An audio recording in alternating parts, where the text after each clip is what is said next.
ओम साईं राम। आइए आज साथ मिलकर पढ़ते हैं साईं के यह 11 वचन।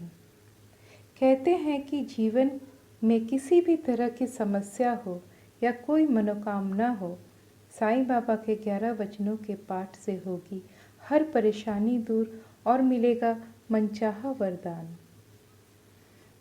अपने भक्तों का सम्मान है साईं।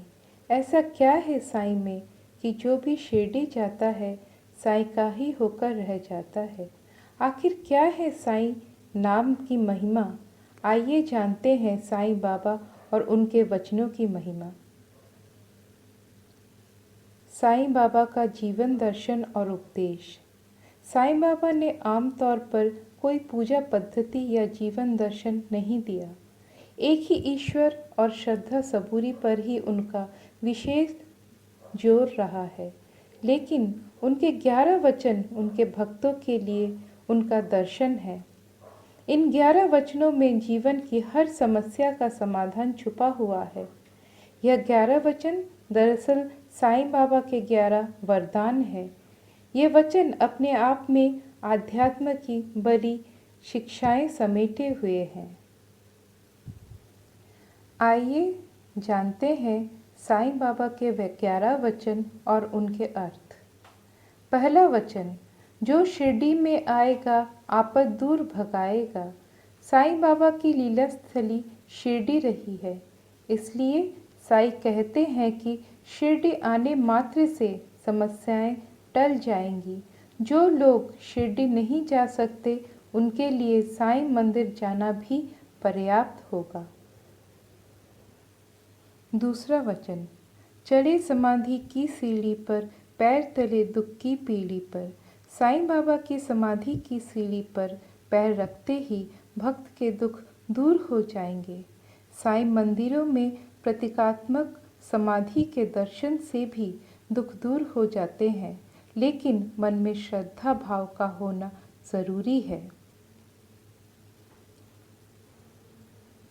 तीसरा वचन, त्याग शरीर चला जाऊंगा, भक्त हेतु दौड़ा आऊंगा।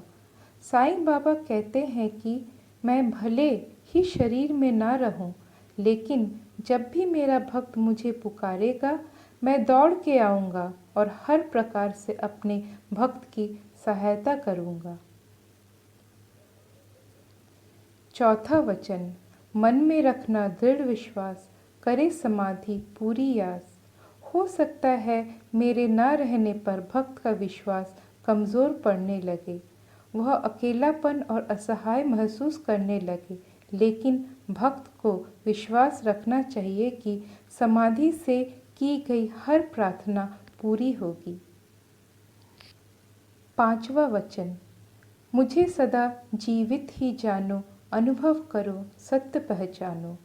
साईं बाबा कहते हैं कि मैं केवल शरीर नहीं हूँ, मैं अजर अमर अविनाशी परमात्मा हूँ, इसलिए हमेशा जीवित रहूँगा। ये बात भक्ति और प्रेम से कोई भी भक्त अनुभव कर सकता है।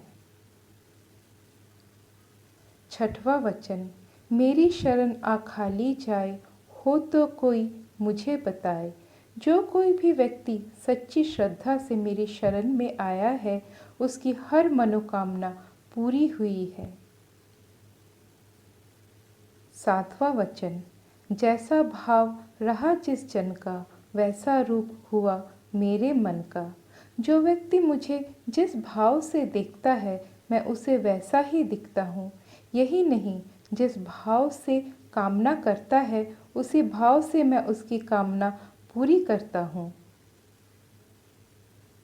आठवां वचन, भार तुम्हारा मुझ पर होगा, वचन न मेरा झूठा होगा। जो व्यक्ति पूर्ण रूप से समर्पित होगा उसके जीवन के हर भार को उठाऊंगा और उसके हर दायित्व का निर्वहन करूंगा। नौवां वचन, असहायता लो भरपूर, जो मांगा वह नहीं है दूर। जो भक्त श्रद्धा भाव से सहायता मांगेगा उसकी सहायता मैं ज़रूर करूँगा। 10वां वचन, मुझ में लीन वचन मन काया, उसका ऋण ना कभी चुकाया। जो भक्त मन वचन और कर्म से मुझ में लीन रहता है, मैं उसका हमेशा ऋणी रहता हूँ।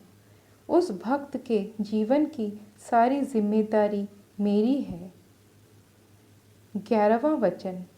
धन्य धन्य वो भक्त अनन्य, मेरी शरण तज जिसे न अन्य। साईं बाबा कहते हैं कि मेरे वो भक्त धन्य हैं जो अनन्य भाव से मेरी भक्ति में लीन है। ऐसे ही भक्त वास्तव में भक्त हैं। ओम साईं राम।